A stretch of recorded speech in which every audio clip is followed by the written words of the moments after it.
What's up mga kaberks?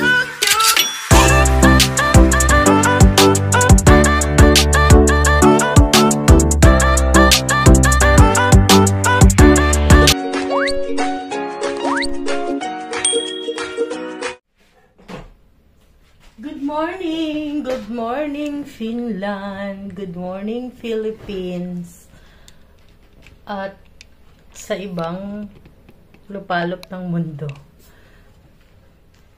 Today is Tuesday mga kaberks. Today ay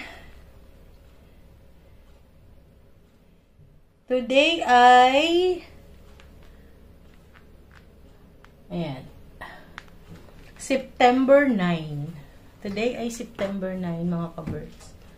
Ako lang dito sa bahay, pumasok na sa school ng mga bata. At nasa trabaho si Kero.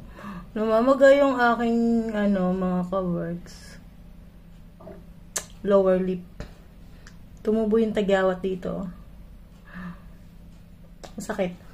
Tignan nyo yung ating weather ngayon ay maaraw, pero kung napapansin nyo, ang ating mga, alam mo, kaya siya dahil sa salamin. Double, kasi to na salamin. Isa dito sa loob, isa sa labas. Itong salamin, kaya ganyan. Para siyang malabo, hindi sa camera ko. So, ayan mga kaberks na medyo naninilaw na yung mga puno. Ay, yung mga dahon, I mean. Dahil, pa-autumn na. Pa-autumn na siya. Nagluto ako ng pancake sa aming breakfast. Kaya lang, hindi na sila nakakain dahil sila ay pumasok na. So, ngayon, magluluto ako ng sisig na tokwa.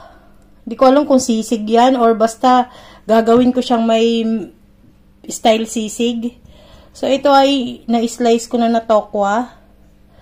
Lalagyan ko ng paminta at asin para magkalasa na siya bago ko siya iperito. So, kamusta na ang ating buhay-buhay mga kaberks?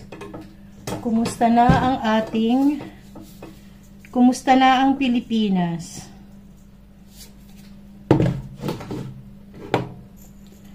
Nanonood ako ng kanina. Nanonood ako ng live sa Senate. Akala nyo kayo lang yung busy sa Senate, ha? Ako din. Nanonood din kami niyan mga kaberks.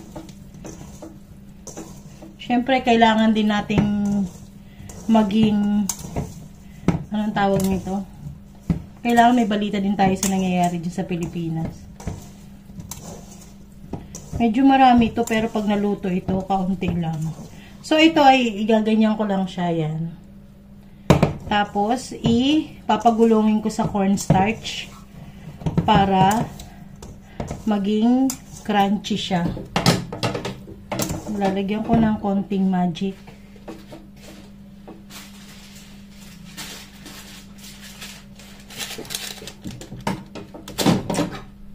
Wala yung aking mga junakis. Si Rengreng ay sobrang busy na ngayon sa school mga kaberks. Kasi,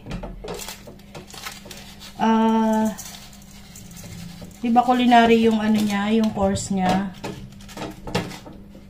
Itong pasukan na to,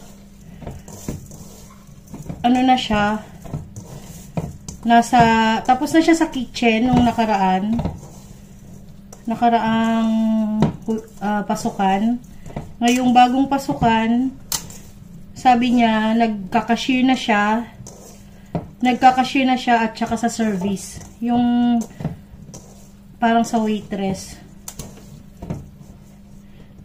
Kasi dito sa kanila, kapag culinary, hindi lang doon sa pagluluto ina-assign.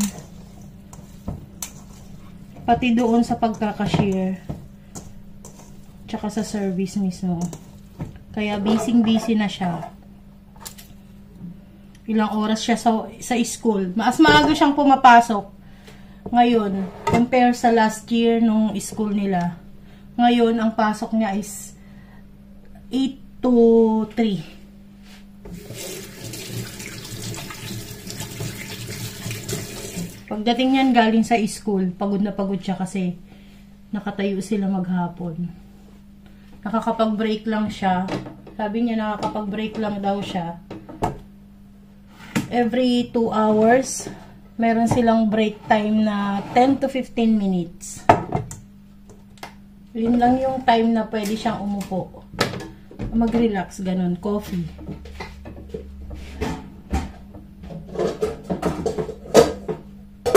So, iluluto ko lang muna to.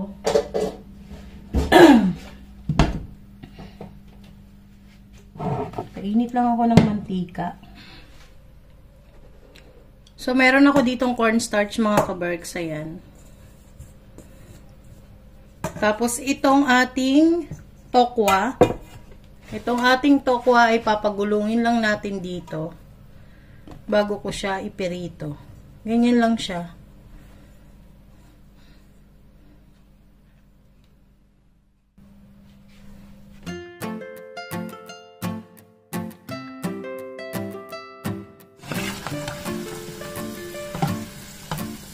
Medyo crunchy na yan.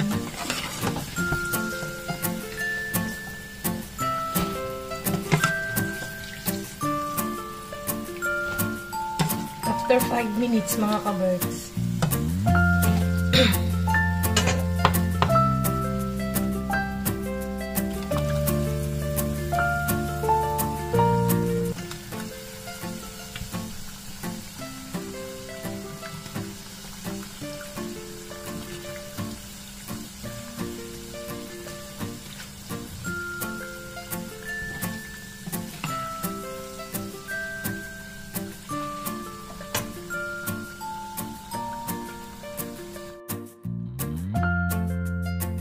Prito ko na lahat yung ating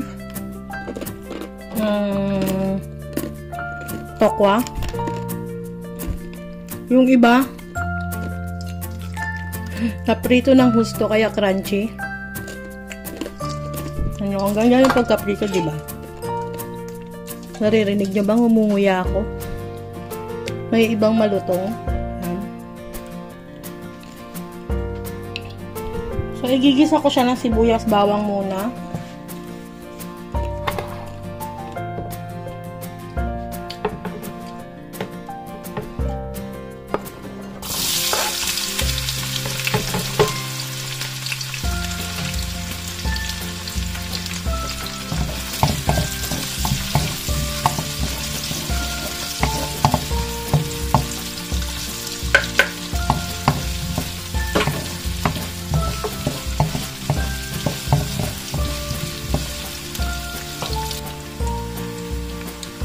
Meron ako ditong sisig mix, ayan. Ito yung ipang-ano ko. Itong flavor natin.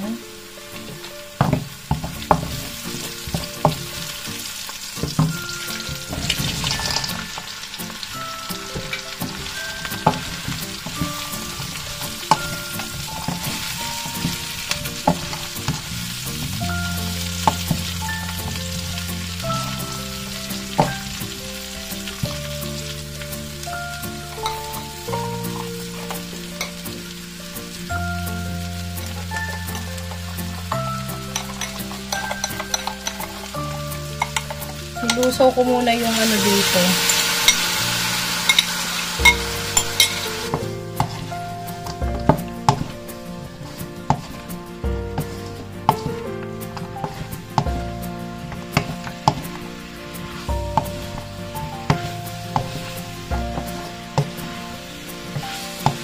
Pakakapitin lang natin yung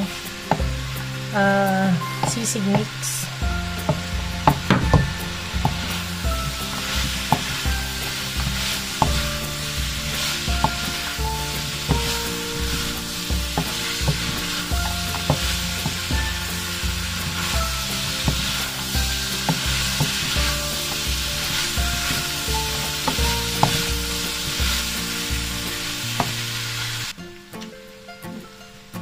Nilalagyan ko yan ng konting hoisin sauce, mga ka-berks. Para lang merong konting tamis. Depende sa inyo kung ano yung gusto nyong ilagay. Pero ako naglalagay ako nito. At saka mamaya, lalagyan ko ng oyster sauce. Para may ibang flavor lang. Gusto nyo itong itry. Kung ayaw nyo naman, bahala kayo. Nasa sa inyo yun. Tikman ko siya.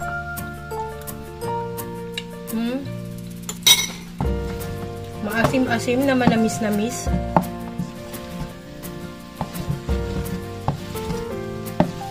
Lalagyan ko mamaya ng oyster sauce. Konting oyster sauce.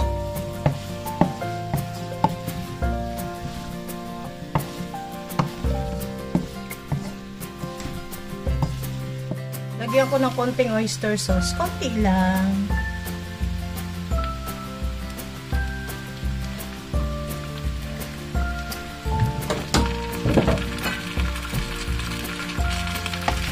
So, nilagyan ko ng oyster sauce at saka konting hoisin. Ngayon, kung wala kayong ganon, hindi ko yung lagyan. Nasa sa inyo yun.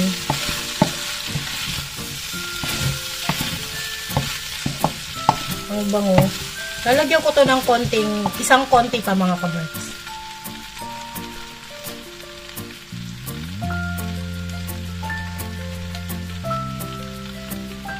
Ayan. Lalagyan ko ng garlic sauce. Ay, hindi garlic sauce. Chili garlic oil. Ayan. Ito ay galing kay Miss Jen ng Davao. Yan, ganyan lang. Para konting kick lang. Tinitipid ko to mga kaberks kasi mahilig talaga kami nito. Sila Chris lagi may dalang ganito pag bumababa siya dito.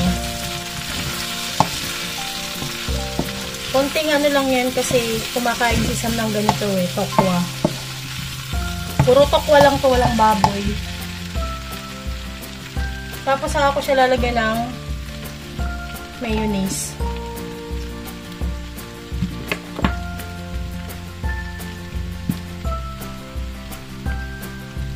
Maraming mayonnaise. Dahil nga wala naman akong sili na green, so yan ang nilagay ko. Chili garlic.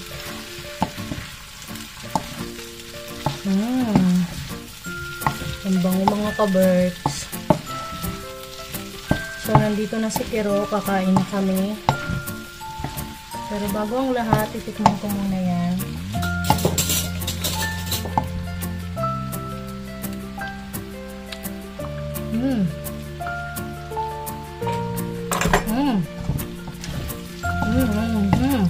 Ang sarap.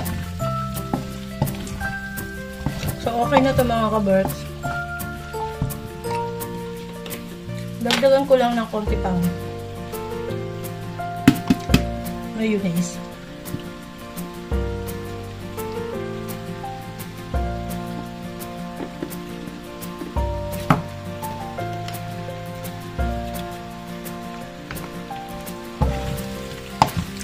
Sakto lang yung anghang niya. So, yan lang. Ganito lang. Nasa sa inyo yun kung paano nyo iluluto. Pero ako, ganito ang pagkaluto ko. Okay na to.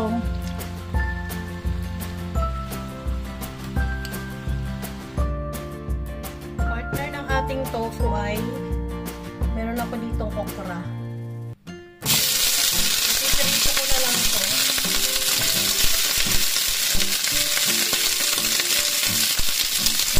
Dahil wala akong ibang gulay.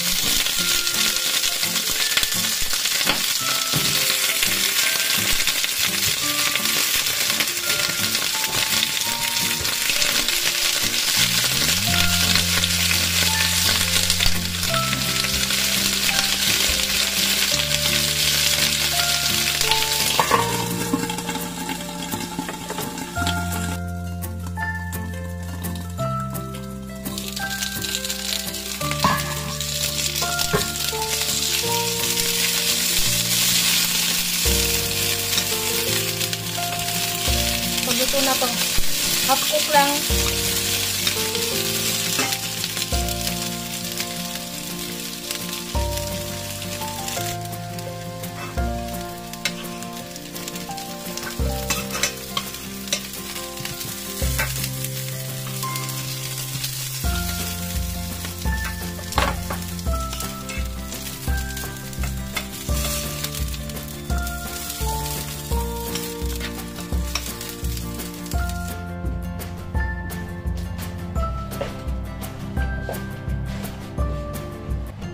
Ano luto yan?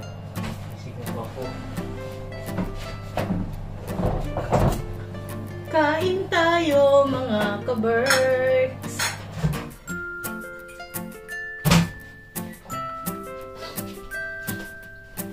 Okay na yan. Ngayon lang ulit tayo nakapag-video ng kumakain. Kain tayo mga ka-Berks! Ba't mo yung tissue din? Ay.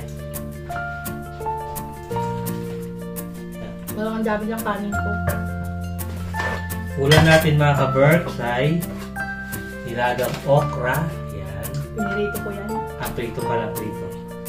Saka itong sisig ko. Na meron tayong almusal kanina na yung pancake. Meron tayong juice. Tapos meron tayong panghimagas na melon. Mga ka-Berks. Kain na tayo. Ay, wala akong sausawan nitong ano. Oh. Itong Bagoong alamang. bagoong sausawan na Sausawan ng okra. Diba? Ang ating pagkain ay pampataba.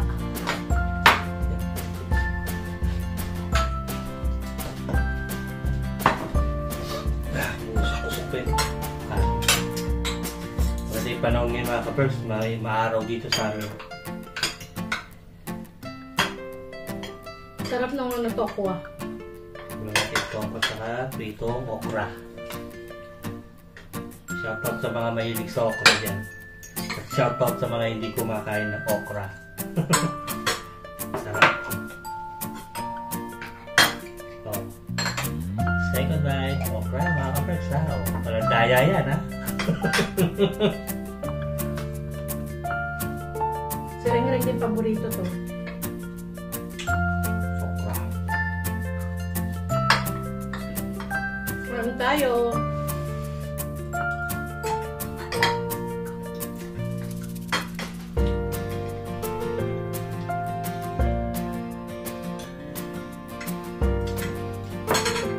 Kamay ako. Maistik. Naninilaw-nilaw na yung mga puno dito mga ka-Berks pa konti-konti. Mga dahon. Nag-uumpisa na mag-autumn.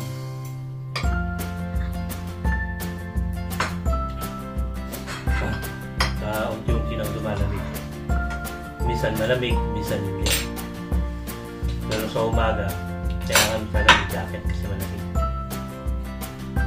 Marami nagme-message sa inyo na ano daw, ba't daw madalang kami mag-upload.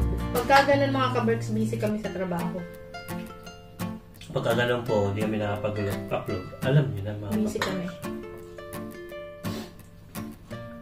Kaya pasensya na kung wala kaming upload minsan.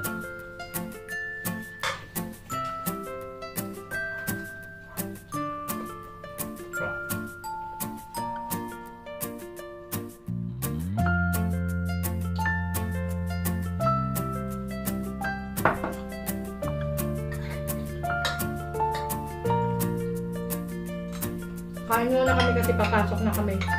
Kaya namin mag-lunch.